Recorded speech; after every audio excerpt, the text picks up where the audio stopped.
My name's Liam, and my candidate number is 7. Okay, this is an amphitheatre, look at it, it's marvellous. Do you want to click again? And Greek theatre was prominent around these dates. So, yeah. Read the dates out, because you can't quite see them on the camera. Oh, it's 550 BC to 220 BC. Those are the main dates where this was prominent. Okay, Greek theatre started in the city-state of Athens. At this point in Greece, there wasn't a nation-state as we know of it. There were small towns that connected and they formed Greece, and one of the major ones was Athens. Yeah, and it spread to its colonies and cities that were surrounded by Athens. The main types that came out of Greek theatre was tragedy, comedy, and satire.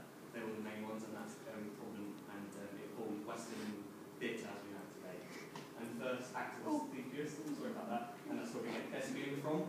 That's just the word that's come from it, aka actor. So I've always wanted to know what that was from, so think again. Don't know what I'm doing there. This is an amphitheatre. Just click again for me. Sorry. Keep saying click. Structured amphitheatre. Theatre was all about religion in those days. Amphitheatres were normally situated close to a sanctuary or holy site. Medicine and religion were closely interlinked, so theatre was always considered a way of healing people for their body and their soul. As that point just says there. And it was always constructed in like a hollow within a hill, so the sound's always bouncing back. You can always hear people very well. Okay. And this is a name for it. So theatron, seeing space, is the seating for the audience. Orchestra, dancing place, main acting space. So this was tiered, and this was a nice little patch down at the bottom there. This was elevated, so you could see people really nice. I don't understand it. Scheme? It's called tent. A raised platform for additional acting space. Greek people were also very keen on their masks because of you can't really, even though it was amplified really well, it was better to see people's emotions within masks. So they had that. That's where the smiley and the happy face came from. So people could see the emotions really well. Can you click again? Please. And those are the entrances. Parados. Nice name. Send in. This is really interesting.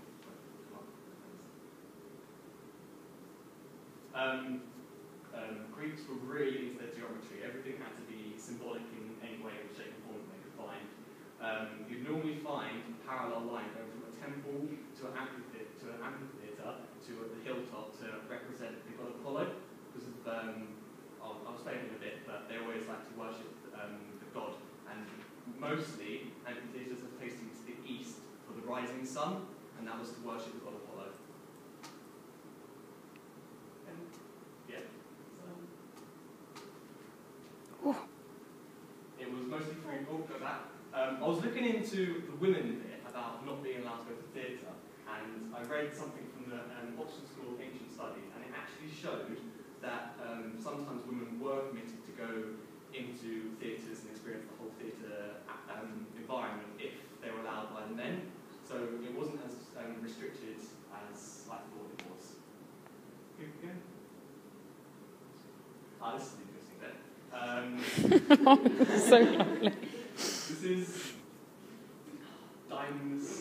Dionysus. And that's Apollo. And they in Greece. So it's Apollonian and Dionysian. Dionysian, I'm not great at as saying in the god words. Dionysus, the god of Gerald. drink and stuff. Yeah. And one more You time. couldn't say I have Gerald. a question. One more time. How do you say that? It's Gerald.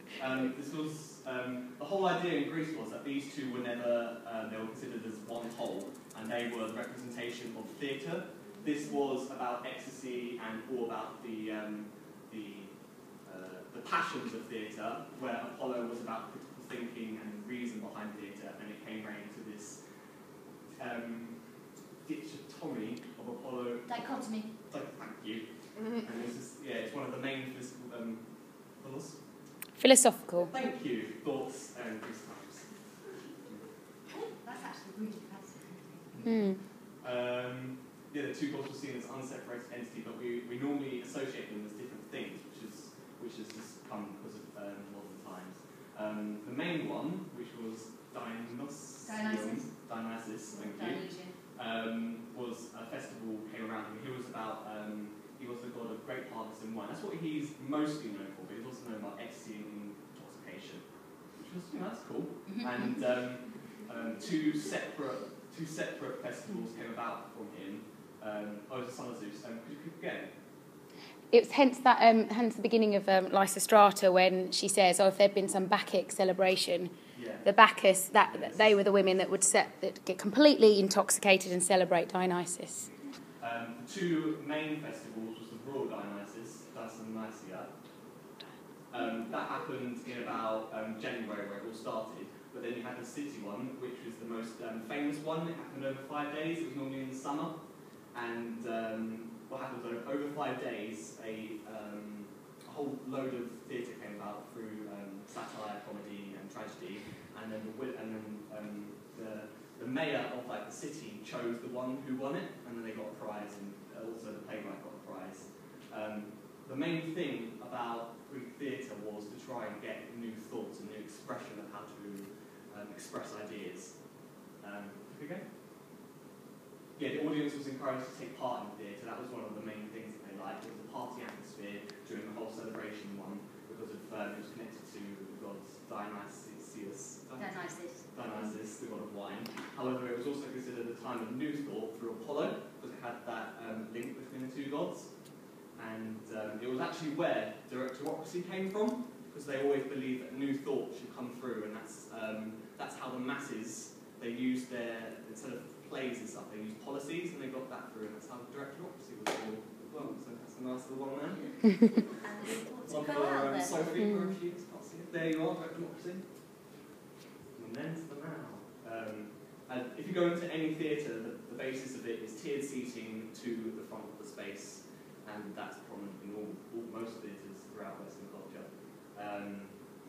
From Shakespeare, as you know, Macbeth is a good tragedy right there, and some modern comedy and TV, like Family Guy, However, it's been noted that audience participation has been lost throughout the years. Like now, we just tend to sit back and watch what's happening rather than get involved within the process of theatre itself. I think that's my last slide. You didn't need it.